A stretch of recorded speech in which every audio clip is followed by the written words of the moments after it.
Oke, assalamualaikum warahmatullahi wabarakatuh teman-teman. Terkhusus untuk peserta SNPMB ya, dan juga buat teman-teman yang udah melaksanakan SNBT ya. Pada UTBK kali ini sangat banyak sekali kecurangan guys ya, dan ini sangat terorganisir ya. Jadi setelah Kang juga melihat konferensi pers ya, bahwa ini memang terorganisir ya, dan mari kita investigasi sedikit guys ya, karena ini sebenarnya bisa kita tebak gitu guys, dan kita bisa prediksi, bisa menduga juga gitu kira-kira siapa sih gitu ya pelakunya. Dan udah ada, dan info terkini ya, udah ada yang ditangkap juga sama polisi gitu. Kita cek guys ya, jadi kita lihat ya, ada beberapa slide ya, sampai 6 slide gitu kalau salah ya, dari pihak SNPMB itu beberapa 2 hari yang lalu itu melaksanakan konferensi pers lagi gitu ya, udah 2 kali ini ya. Dan kemudian terjadi dinamika ini, dan ada yang salah dicatutkan juga gitu ya, foto pesertanya salah gitu ya, yang di sebelah kanan gitu ya, ada yang 3 joki itu ternyata salah guys. Nah, nanti kita bahas juga ya. Jadi memang sangat dinamisnya, dan ini juga ada kesalahan juga dari pihak SNPMB nya ya. Nah, memang terjadi banyak kecurangan itu ya di hari pertama ya, tanggal 23 April ya, tercatat 9 kasus ya. Terus tanggal 24 Aprilnya juga ya, itu banyak sekali. Karena apa ya? Karena kalau kita menelisik juga ya, kenapa harus di awal ya? Karena ya, kalau di awal itu berarti dia ada yang ditugaskan gitu ya, untuk memotret ya, atau memvideo soal ya, supaya gitu ya, jenis soal atau model soalnya itu udah diketahui gitu ya, dan dia bisa menyebarkan ke kelompoknya gitu ya, yang ujian di tanggal-tanggal akhir UTBK gitu ya. Contoh kayak tanggal sekarang ya, 2 Mei atau 3 Mei ya, bahkan sampai yang perpanjangan kan sampai 5 Mei ya. Gitu. Jadi sangat mudah sekali gitu, ada celah gitu ya untuk melakukan kecurangan. Apalagi hari pertama itu ya, biasanya memang panitianya juga baru lagi terlibat ke dalam UTBK ya. Jadi memang kasus ini muncul di hari-hari pertama ya. Kita ke bawah juga ada yang menggunakan transmitter juga ya, ada yang menggunakan alat bantu pendengar ya, itu juga ada ya, handphone recording ya, baik menggunakan remote desktop ya.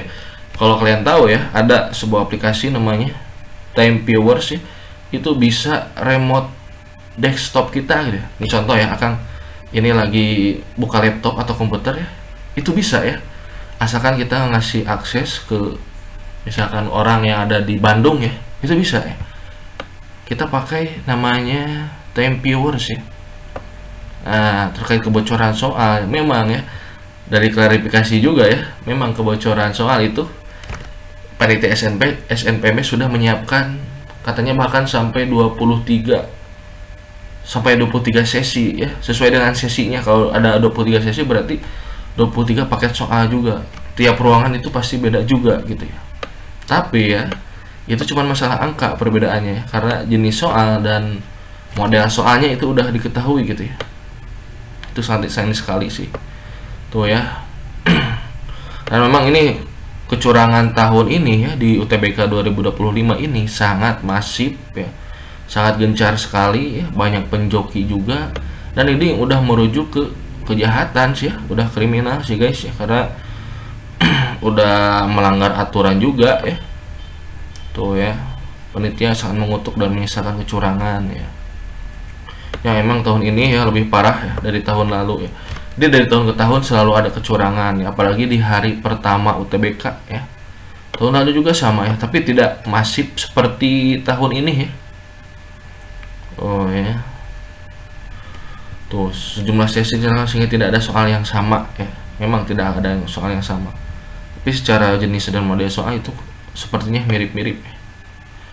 Nah, ada juga yang menggunakan kamera ya, dipasang di behel, di gigi, ikat pinggang juga ya, kancing. Jadi memang tidak bisa dideteksi oleh metal detektor. Nah, guys, kalau Akang saranin sih aturannya lebih diperketat lagi gitu ya, nggak usah pakai ikat pinggang dan sebagainya ya. Oh ya. Jadi memang pas masuk ruang ujian ya, tuh harusnya lebih ditingkatkan lagi sih pengawasannya, pengecekannya ya, untuk si peserta itu bisa masuk ya. Oke, langkah preventif tuh ya. Ada juga CCTV ya. Memang karena banyak sekali gitu ya peserta SNBT ini ya, TBK sampai 860.000 sekian ya, sangat banyak sekali, dan harinya dikurangi ya, jadi 10 hari, tapi ditambah lagi sama pihak SNPM nya sampai tanggal 5 Mei ya diperpanjang. Tuh ya, termasuk sanksi tegas apabila ada keterlibatan pihak internal guys ya. Jadi ada di UNEJ ya, di Universitas Jember ya, nanti kita lihat ya di pusat UTBK yang di sana. Oke, nanti kita cek guys. Oke, kita lanjut guys. Nah, ini dia ya data kehadiran peserta UTBK ya sampai dengan sesi ke-12 ya. Ini sampai hari ke-6 berarti ya. Jadi ada yang tidak hadir juga nih, sekitar 2.300 pas hari pertama ya. Sesi siangnya 2.000 ya. 1000-an kesininya. Nah, ini kenapa ya dia? Kenapa kok nggak bisa hadir gitu ya, nggak jadi hadir? Nah, kita lanjut guys. Nah, ya, kita langsung aja ya ke kecurangannya ya. Jadi ada 13 pusat UTBK ya yang melakukan kecurangan ya. Jumlah peserta yang terlibat sekitar 50 orang lebih. Jumlah joki guys ada 10. Nah, keterlibatan ya jaringan penjoki lintas provinsi. Ada juga ya LBB nih, lembaga bimbel ya di Yogyakarta, diduga memobilisasi peserta ya. Tapi itu tidak disebutkan lembaga bimbelnya yang mana ya. Nah, orang dalam di lokasi pusat UTBK ada ya, ini yang UNEJ ya. Lokasi kecurangan terjadi pas UTBK lintas lain yang provinsi atau pulau SMA peserta. Nah ya, dan apa ya terakhir lihat ya, mayoritas pilihan prodi fakultas kedokteran ya. Kenapa ya? Karena kedokteran ini adalah salah satu jurusan ya favorit ya. Yang pertama, udah pasti sangat menjamin. Kemudian dari segi peta persaingan ya, itu sangat ketat sekali ya.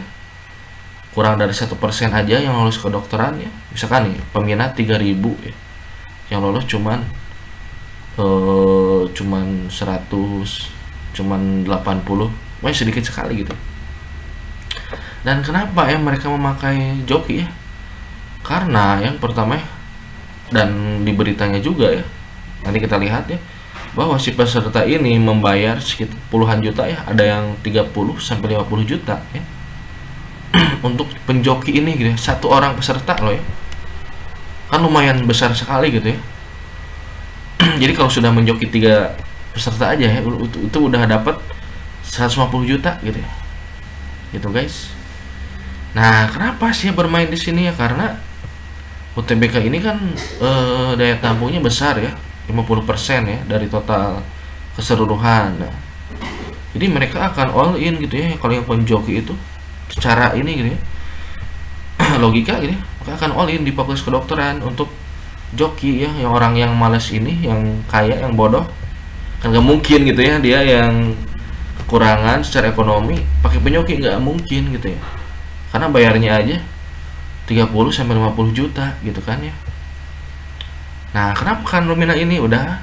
Kenapa ya? Karena sisi lain ya, kalau kita lihat di seleksi mandiri ya, seleksi masuk PTN yang terakhir, jalur mandiri ya, itu masuk fakultas kedokteran itu udah ratusan juta ya, untuk IP atau uang bangunan atau uang pangkal atau untuk SPI-nya gitu ya. Ratusan juta guys, ada yang 125 juta, bahkan sampai 200-an juta ada ya. Belum sama UKT-nya juga. Jadi mereka memilih UTBK ini gitu ya, untuk menjoki aja gitu ya, supaya lebih hemat gitu ya. Karena kalau udah jalur mandiri ya itu tadi ada IP ya, besarannya lumayan gitu kan. Nah, kita lihat ya, tuh ya pusat UTBK USU ya, ada memakai kacamata tuh ya. Oh guys ya, oh ada nih ya, 7 orang melakukan perjokian untuk 30 peserta tuh ya. tuh handphonenya ya di ini kan harusnya sama orang-orangnya nih ya, diinterogasi lah gitu ya. Ini pasti ada yang nyuruh gitu ya. Nah ini ya, ini yang di ISB Bandung ya. Nah penjokinya, nah ini dia juga ya, 4, bayangkan ya, 4 fotonya, cuma diedit-edit aja sedikit ya, fotonya ini beda tuh ya, bisa bawa aja ya, makanya nggak dikenalin ya sama sistem UTBK-nya, kayaknya dia pakai AI atau diedit ya.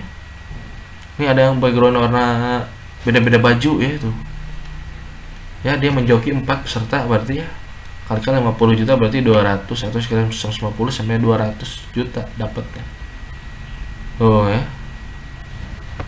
mau ke latar merah, no ini latarnya agak ungu gitu, agak biru lah, biru muda ya, ini biru tua tuh, biru lah, lolos juga ya.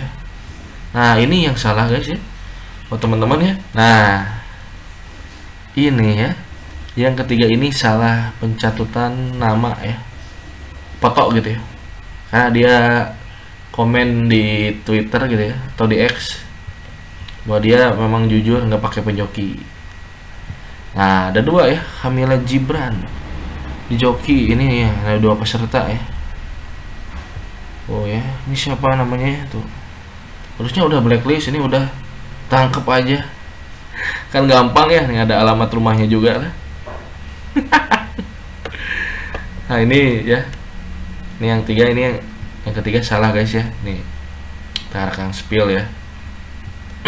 Nah ya, jadi SNPMB pun ya salah mencatatkan foto ya, dan ini harus mengklarifikasi lagi pada 29 April ya. Bukan yang UTBK-nya, dia 29 April ya. Foto nomor ketiga. Nah, ini yang salah nih, harus diluruskan ya. Gitu guys ya. Jadi namanya Aurelia Devina Putri ya. Tuh ya. Jadi dia bukan ya, tidak melakukan kecurangan ini ya. Aman guys nih fotonya ya. Kita lanjut ya. Oke guys, kita lanjut lagi. Nah, pusat UTBK di Undip ya. Tuh ya, memasang kamera di HP, dipasang di ciput. Transmitter diduga dipasang di kunci rambut ya. Tuh ya, alatnya emang kecil-kecil kayak gini ya. Tuh, alat bantu dengar ukuran sangat kecil dipasang di telinga tuh ya. Nah ini dia udah ada bocoran-bocoran soal gitu ya. Oh ini yang keluar di PU, oh ini gitu ya, di PU jenisnya seperti ini, PKPM nya soalnya seperti ini banyak sekali ini ya. Nah ini ya, pusat UTBK di UNED ya, Jember ya, melibatkan orang dalam ya, karena guys ya, kalau misalkan ini bisa lolos penjoki ini ya, pasti sih ada pihak internal juga ya di panitia di pusat UTBK nya sih. Masa perangkat proxy yang bukan PC peserta dengan jaringan eksternal tuh ya, perangkat proxy disembunyikan dalam kardus printer di atas lemari tuh guys ya. Jadi ini sangat-sangat terencana berarti ya, alatnya udah disiapkan gitu ya. Tuh ya, udah sangat niat sekali gitu ya tadi ya, karena jurusan kedokteran ya, banyak ya mayoritas pilih program seperti kedokteran ya, karena sangat prestisius ya, susah masuknya juga ya. Kalau yang bodoh tapi dia kaya, pakai bisa ada celah untuk pakai penjoki gitu ya. Itu guys, ini sangat mengkhawatirkan sih ya. Mari kita cek berita satu persatu guys, ini ada fakta lain gitu ya. Nah guys, kita lanjutkan investigasinya nih dari berita dan fakta yang ada ya. Tuh ya, kecurangan UTBK 2005, lembaga bimbel hingga pegawai kampus diduga terlibat guys. Jadi ini sudah terorganisir sih.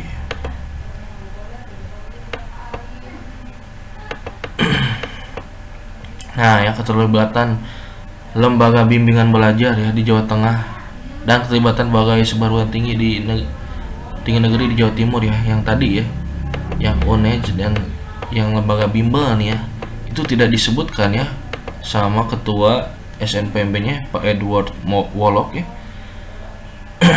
Tuh ya, yang melakukan memobilisasi peserta ujian UTBK untuk ikut di sesi-sesi awal ya.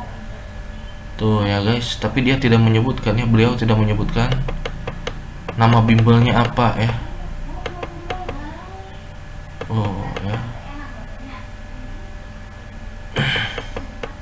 Jadi ada 4.000 peserta anomali ya, atau dengan respon jawaban anomali ya, dan menyebarkan nama-nama tersebut ke seluruh peserta UTBK. Jadi kelihatan sebenarnya dia yang menjawabnya ngasal, nggak sesuai ya. Tuh kayaknya dia nggak fokus untuk mengerjakan gitu, nggak niat untuk mengerjakan jawaban dengan benar, tapi dia berniat untuk memfokuskan untuk supaya tahu nih ya jenis-jenis soalnya apa gitu ya, supaya tahu model soalnya seperti apa yang 7 subtes itu ya kan. Kalau kita udah tahu model soal ya, kita akan mempelajari itu gitu. Oh ya, ini bukan lagi sekedar kecurangan, tapi masuk ke dalam ranah kriminal ya. Apakah nanti ada pidananya, kami serahkan kepada penyelidikan aparat. Tuh ya guys. Nah di Jawa Timur tadi ya, UNEJ ya, membantu pihak luar untuk mengakses komputer ya. Ini sangat bahaya sekali sih ya. Nah makanya kenapa gedung ruang UTBK itu dikunci ya, karena ini ya ada komputernya yang sudah bisa diakses soal ujiannya gitu ya di sana. Nah termasuk upaya remote access ya, remote control jarak jauh.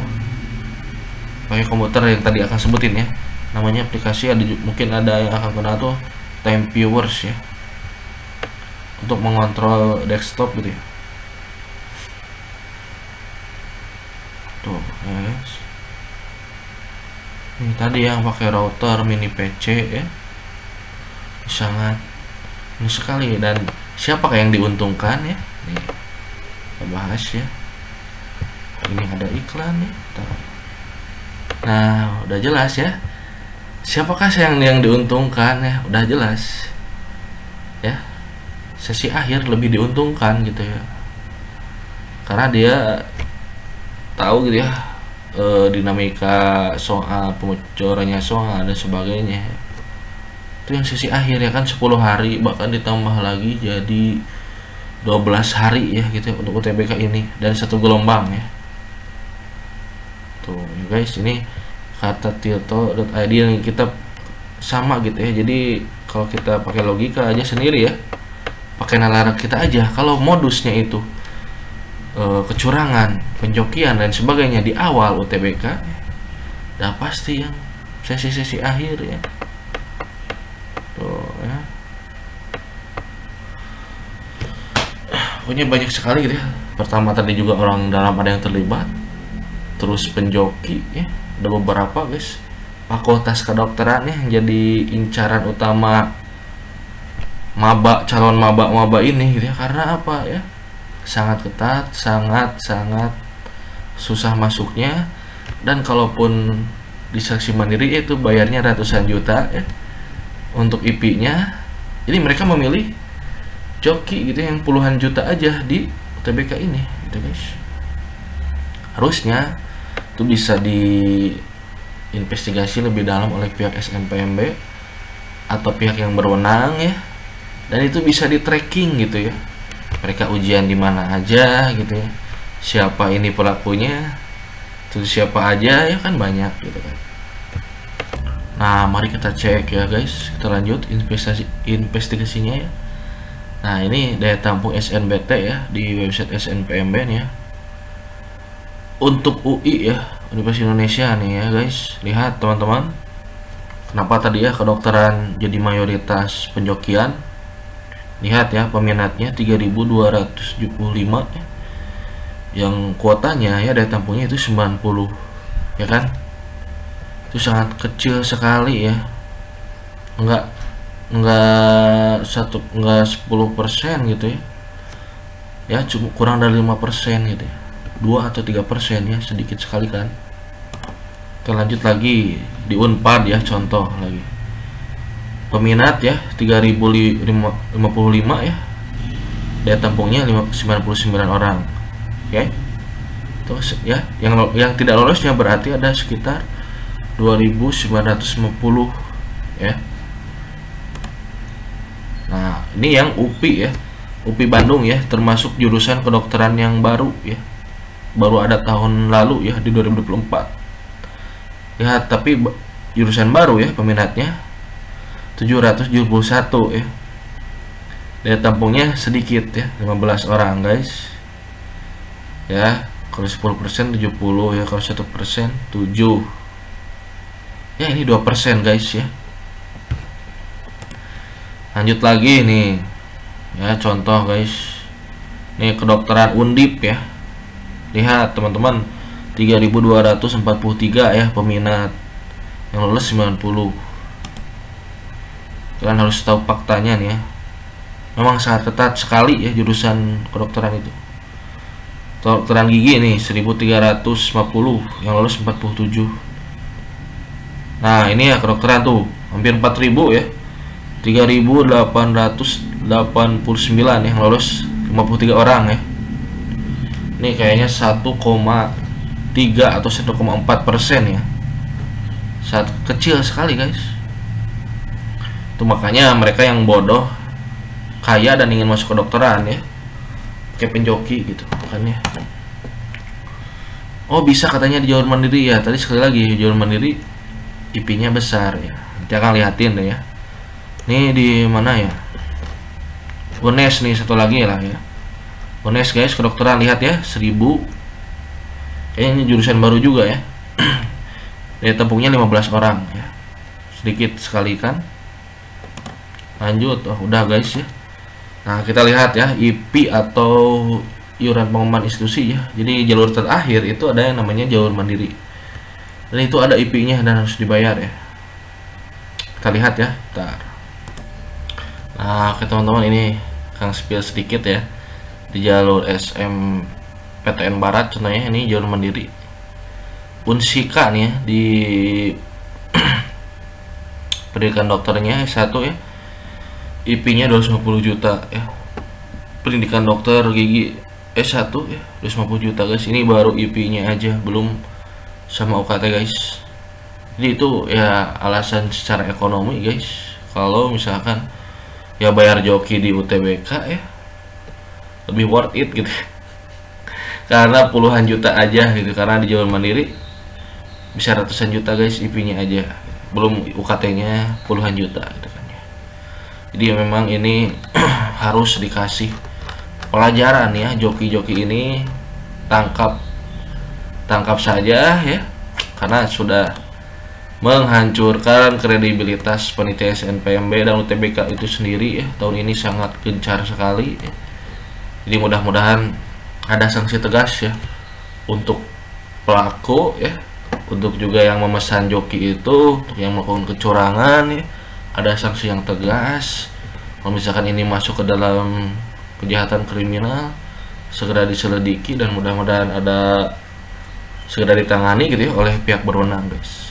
Itu karena ini tahun ini ya, sini sangat kacau sih ya, sangat masif UTBK-nya, kecurangannya dibandingkan dengan tahun-tahun sebelumnya. Kayak gitu guys, sedikit investigasi dari Akang.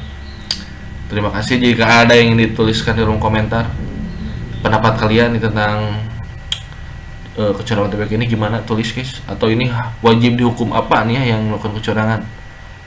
Oke guys, gitu. Terima kasih. Assalamualaikum warahmatullahi wabarakatuh.